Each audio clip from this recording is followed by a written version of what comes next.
One thing that is not always as obvious to the outside and the people that aren't in this building is the immense amount of work and the quality of the work that comes out of us here, whether it's the faculty or the staff. There's just an immense amount of high quality work that is done here. There's no question that Iowa has really one of the strongest community pharmacy faculty in the nation. We also have an excellent family medicine group of faculty, and I think that's kind of unique among many of the colleges of pharmacy across the nation. Not only is Iowa a Big Ten university, they really foster so much time into each and every student individually. So I felt like their concern for my overall well-being as well as my education is what helped me to decide to pick Iowa. I actually have relationships really with two distinct populations of students here because I teach in the PharmD curriculum, but I also have graduate students that I mentor in my lab. Whether it's in the graduate program or in the PharmD program, all of the students have very diverse backgrounds, very diverse interests, and actually very diverse talents in how they are able to use their backgrounds. I will have 2 students with me throughout the year,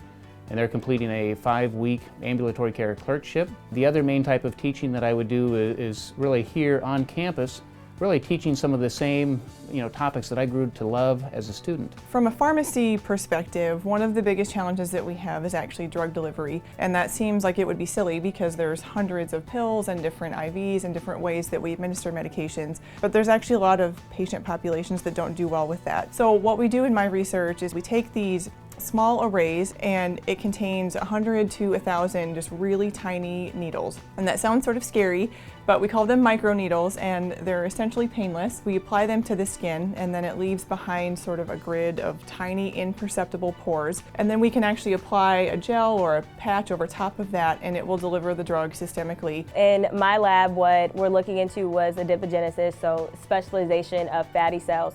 But also what we notice is that with our environmental toxins or PCBs, we're noticing that they are potential causantes of type 2 diabetes. One of the things that I think is always a wonderful aspect about the University of Iowa is the opportunity to be involved. And at Iowa it's so easy if you have a passion, to actually express that to people in the field.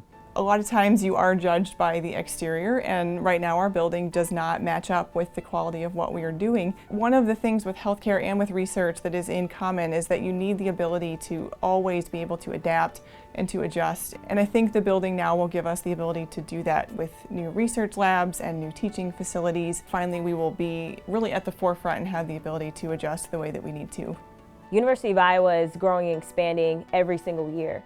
You have even more pharmacy students coming in, you have even more graduate students coming in. So developing a space that's going to be well suited for any type of student with study rooms, as well as giving them a chance to collaborate is going to be awesome.